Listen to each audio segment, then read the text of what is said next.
I said, how does it feel to be a St. Louis Blue? Oh, it's great. I mean, to be honest, it was kind of not expected, but as the day went on, it just seemed, more and more like a perfect fit. And, as going through, some of the things that were available, with the roster that the Blues have in place and the core group, it just seemed like a match made in heaven. So it feels great. I'm very excited to get going. Were you surprised when this came along? I mean, looking at the roster they had? Yeah, I was surprised for sure. I mean, we talked all along that in this process during it, there would be a team that comes out of left field and surprises you, and you might have to take a longer look at. So that's what happened. And, I had a good talk with Doug, and then a great talk with the coach. And, we just looked at the roster, and we really sat down and analyzed what we wanted. And the opportunity to win year in, year out was something we just couldn't pass up. Torey, how close were you to remaining a Bruin? Not close. Could you expand on that a little? With all respect, could you expand on that? Well, there was just no communication. Nothing happened. So, like I said before, once the opportunity presented itself to be a Blue, I had to take the chance and jump on it.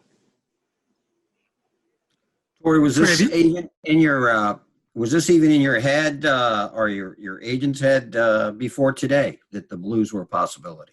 Not at all. Not at all. I mean, we try to do our due diligence and look at the rosters and see what teams might need what on the left side. There is specifically a power play guy that can play both sides of the puck and be in every situation.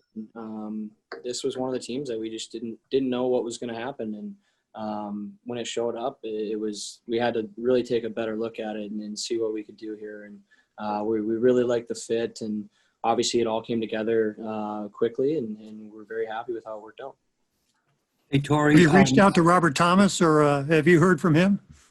No, I haven't heard from him yet. I'm sure we'll have a conversation in the coming days and just go from there, I guess. I mean, probably in a lot of St. Louis, you're not remembered fondly. Could you? There were reports that you got an offer from. You're breaking up there, Mike. What'd you say? If he's breaking up, I'll jump in. There were reports that you got an offer from the Bruins. Is that true? Yeah, about a year ago. Oh, wow. Not. Yeah.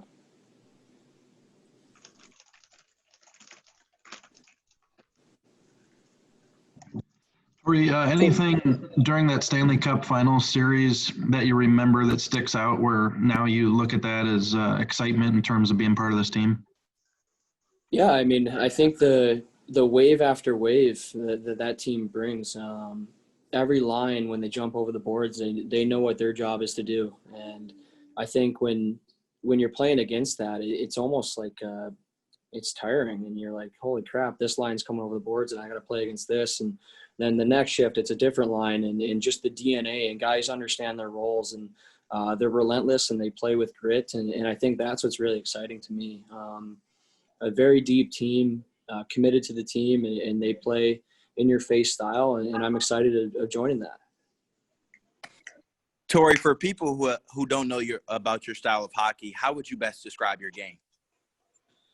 Well, I would hope that they would know my style by now, but no, just a dynamic defenseman that I think my strengths are breaking the puck out and getting through the neutral zone and putting the puck in the forwards' hands. Those guys get paid to score goals, and I get paid to pass the puck and get them in positions to score goals. And then obviously on the power play, I think it's no secret it's a strength of mine, and I enjoy doing it. I have fun, and I take a lot of pride in making sure that our team can feed off the energy of a power play. If we're not scoring a goal, we're gaining momentum, and I really enjoy playing a big role in that. So that's kind of what I bring to the table. Or you'll probably be paired with either Colton Parayko or Justin Falk. Just what do you know about their games, and have you had any contact with them since this deal came together with the Blues? I had exchange messages with Falker. I actually was his D partner in World Championships a few years back, and so we have some familiarity there with each other. Perico, I don't know him personally, but I understand, playing against these guys for so long now, just a bigger body that skates really well. And that kind of lines up with what my pairing was in Boston. I think the world of Brandon Carlo, and he's a bigger body that takes up a lot of space on the ice, and he ends plays quickly. And, I enjoy playing with a guy like that. But we'll see what happens here. I had success with Falker playing Worlds years back, and I know him well. We have a lot of friends in common, so we get along very well. The chemistry's there, and we'll just see what happens here in the future. Torey, were you aware at all of what was going on with the Blues and Alex Petrangelo? And did you feel any sort of urgency to get something done in case those two sides circle back with each other? I wasn't aware, no. From my own perspective, this is a trying time for myself and my family. So, I had to think of us and take care of us. And like I said, when the opportunity presented itself, I had to do what was best for our family. And I moved on it when I had the chance. There wasn't a rush or a sense of urgency, just an excitement. And overall, I knew where I wanted to be. So very excited that it worked out this way. Torey, you mentioned that you and Justin were defense partners. Were you guys on the power play together on the World Championships, and how did that go if you were?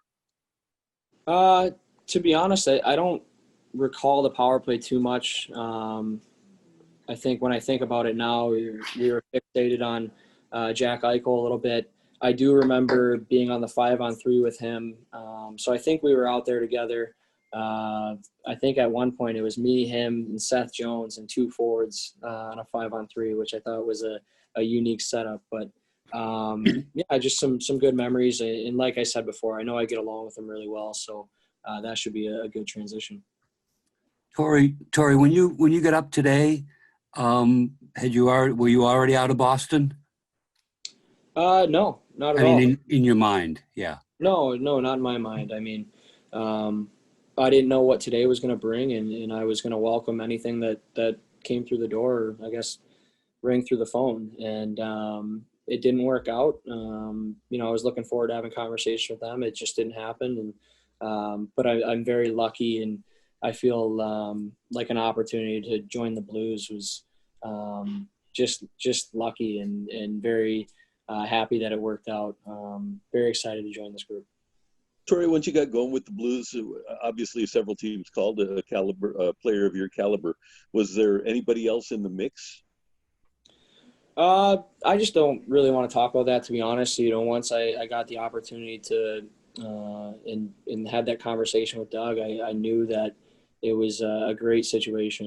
And looking at that roster, I just couldn't pass it up. So, it was once that phone rang, and I just had that tunnel vision.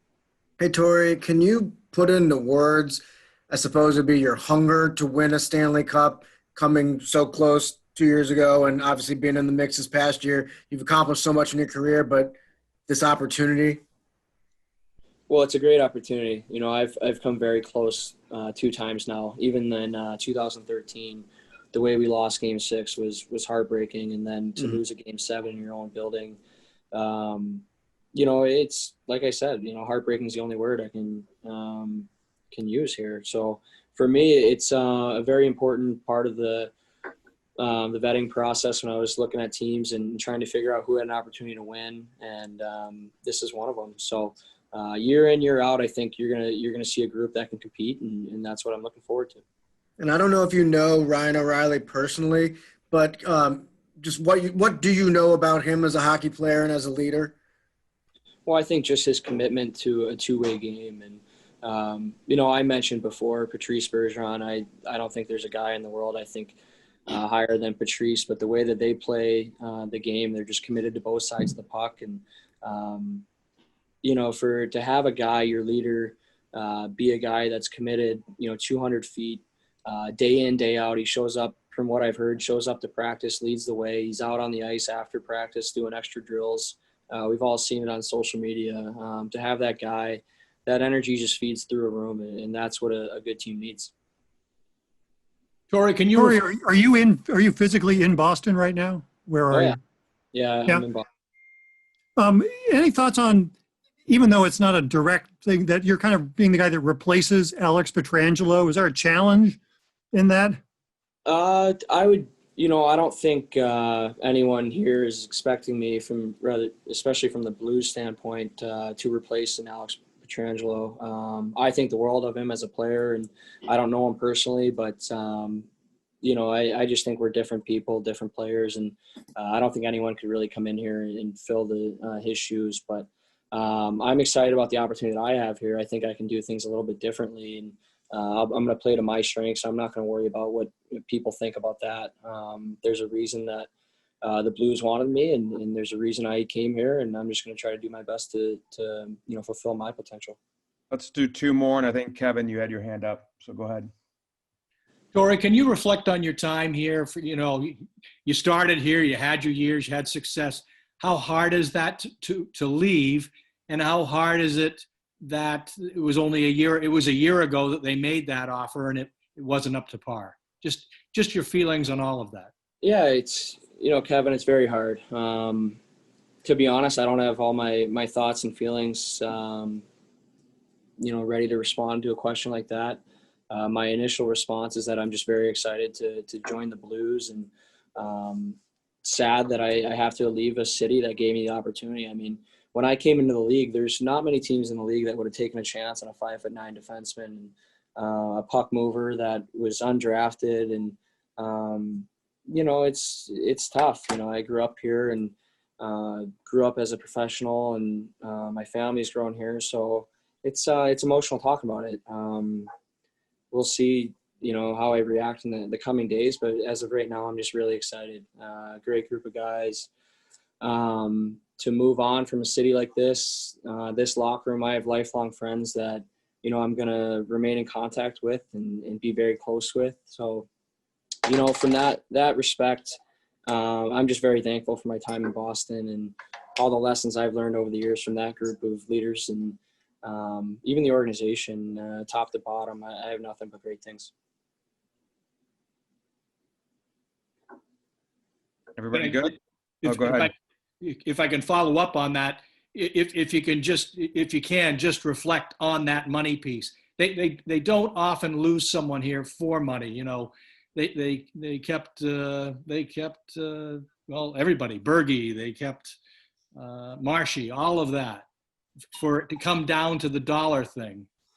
Kev, I'm not going to comment on, other guys' money situations and things like that, but it was pulled from me. So I didn't have an offer, and when they offered me a year ago and then it's gone, I don't know what I'm expected to do. So just being blunt and being honest with you, most people don't share that side of it, but it is what it is. And I'm very thankful that for the opportunity they gave me, and then very thankful for the opportunities that the Blues gave me. And I can't wait to join this organization and be able to compete for a championship year in, year out. The core here is great, and I'm just looking I'm looking forward to it. Okay. Thanks, Torey. Best of luck with it. Yeah. All right, everyone. Thank you for joining us. Thanks, Torey. Thank Torey, you. thanks a lot. All right. Cheers, man. Nice. Cheers, guys. Thanks.